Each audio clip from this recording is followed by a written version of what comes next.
Bonjour. Regardez, ça va bien? J'ai rendez-vous avec monsieur Gianni. Ok, super. Nadia, merci bien. Oui, comment vous allez? D'accord, c'est David? C'est ça. Voilà. Vous avez eu du mal à trouver un chemin? Ah, un peu, hein, mais ça y est, j'ai trouvé quoi. Voilà. C'est parti. En 2009, vous avez créé un référencement des entreprises RSE au Sénégal. L'initiative n'est pas partie de nous. Mais l'initiative nous a trouvé déjà dans une autre initiative maison. On voyait dans chaque entreprise sénégalaise un étudiant, deux étudiants de l'ISM qui vont faire un mémoire de master ou de bachelor en nous donnant donc des données, une grande visibilité sur les entreprises sénégalaises et la RSE. J'ai rejoint l'ISM en fin 2007, début 2008. D'accord.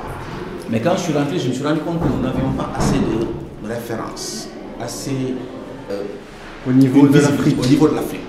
Et la plupart de nos entreprises, le contenu qu'ils mettaient dans la RSE ou dans le développement durable s'approchait plus de la philanthropie, du mécénat, tout court, que d'une volonté de bonne gouvernance, de visibilité par rapport aux fournisseurs, par rapport donc aux droits de l'homme, la question des consommateurs, l'éthique, comme tout cela est bien référencé dans la norme ISO 26000. Naturellement, les entreprises ont tendance, parce que nous sommes dans un pays en transition, dans un pays en développement ou bien sous-développé, on donne des cahiers, des bics, des stylos à des écoliers, on fait un forage, l'eau c'est important, c'est vital. Mais par contre, quel est l'impact de cette entreprise? Sa responsabilité commence d'abord par circonscrire son impact environnemental d'abord, qui va fragiliser le cadre naturel de ces populations, à qui même il est en train de donner des stylos, des bics et autres. Mais quand une entreprise est en flagrante opposition avec les règles, les normes, et que l'entreprise veuille réduire la RSE seulement à quelques dons, je suis complètement sexy. C'est ça le green en réalité, c'est ça le greenwashing. C'est laver vert, alors qu'en réalité il n'y a absolument rien de vert. Effectivement. Au Sénégal, nous avons l'équivalent de la CGME qui est l'association sénégalaise de normalisation, l'ASN. C'est comme l'AFNOR en France.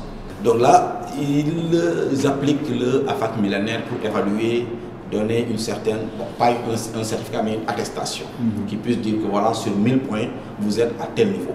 Naturellement, le point faible, à mon avis, de la RSE, et à mon avis, c'est un point faible temporaire, c'est que pour le moment, l'ISO 26000 ne sert pas à la certification. C'est juste un référentiel. Maintenant, quand la norme est venue harmoniser l'ensemble des approches. Maintenant, la prochaine étape, comme vous l'avez dit, c'est d'aller vers la certification pour clarifier ce problème-là. À mon humble avis, je pense que nous irons également vers la certification sous peu. Maintenant, en attendant, peut-être que c'est l'ASN, comme vous l'avez bien dit dans le cas du Maroc, qui devrait s'organiser pour faire un label sénégalais RSE.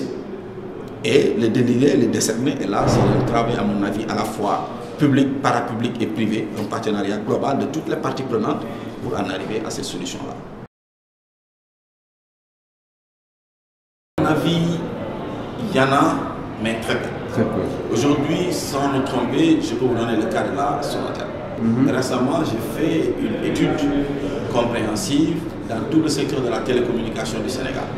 Mais aujourd'hui, si nous faisons une démarche, une analyse approfondie et objective de l'ensemble des démarches RSE de ces trois entreprises-là, on se rend compte que la Sonatel est nettement au-delà, aussi bien au niveau donc, du volume et mieux encore de la structuration interne. C'est la seule entreprise qui dispose d'un comité RSE. D'un comité RSE interne, autonome, avec des gens dont le travail est uniquement dédié à la RSE dans l'entreprise. Aujourd'hui, à mon avis, pas seulement dans le secteur des télécoms, mais dans les secteurs de façon globale, dans toutes les entreprises sénégalaises, à mon humble avis, je peux me tromper, mais sur la base des recherches que nous avons effectuées jusqu'ici, la Sonatel est nettement l'entreprise la plus responsable au Sénégal. Le point le plus important, à mon avis, c'est comment faire du mainstreaming.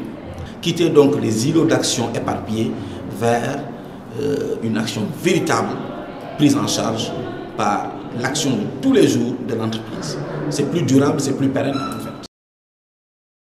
Le référentiel en lui-même pour le moment, puisque c'est encore en construction, On veut d'abord enrichir mutuellement au cours de la construction, mais lorsque le référentiel sera fini, on va le diffuser un peu partout. Proposer donc un listing des entreprises les plus responsables au Sénégal. Naturellement, je suis conscient que ça va créer un grand tollé au début, mais c'est à nous maintenant de nous donner les moyens scientifiquement pour que cela soit vraiment crédible. Voilà.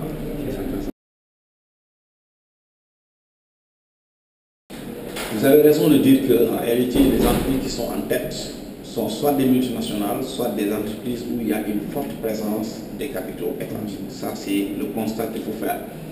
Naturellement, il y a des entreprises sénégalaises aussi qui agissent, même si parfois toutes ces entreprises ne sont même pas conscientes parfois qu'ils sont en train de faire de la RSI. Également. Il y a les ICS, il y a la SAR, la Société africaine de la finance, nous avons Kiren, nous avons Ciment du Sahel, nous avons la Socosim qui récemment a fait des poumons verts, la Sunéor, voilà. Il y en a l'Éthérie du Berger, qui fait de très bonnes choses.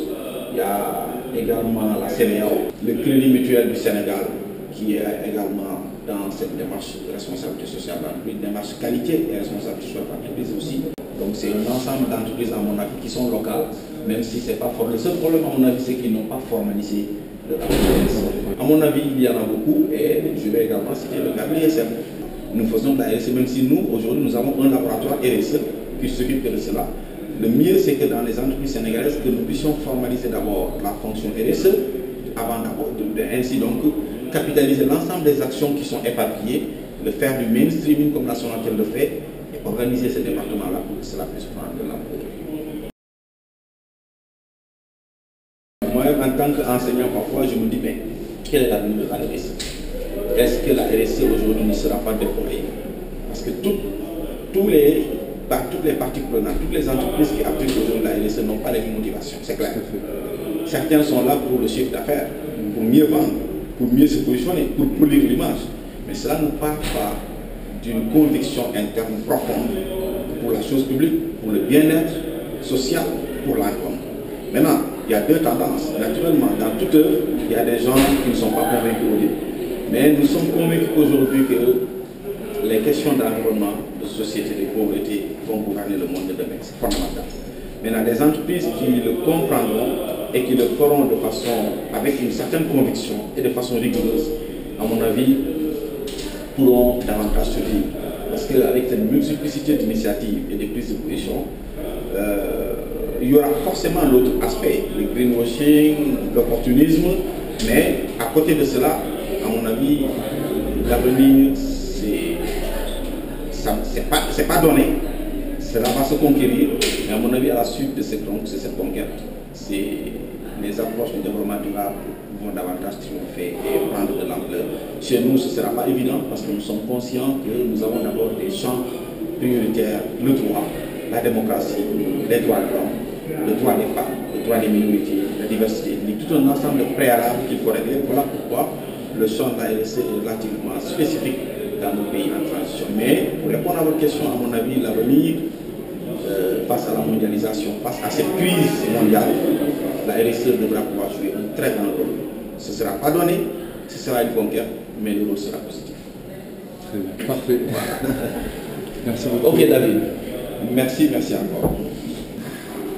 Merci beaucoup. C'est une enseignante qui vous parle. Oui, non, mais... Moi je parle avec le cœur. C'est ça, c'est le plus important. Voilà, c'est ce que j'enseigne, c'est ce en quoi je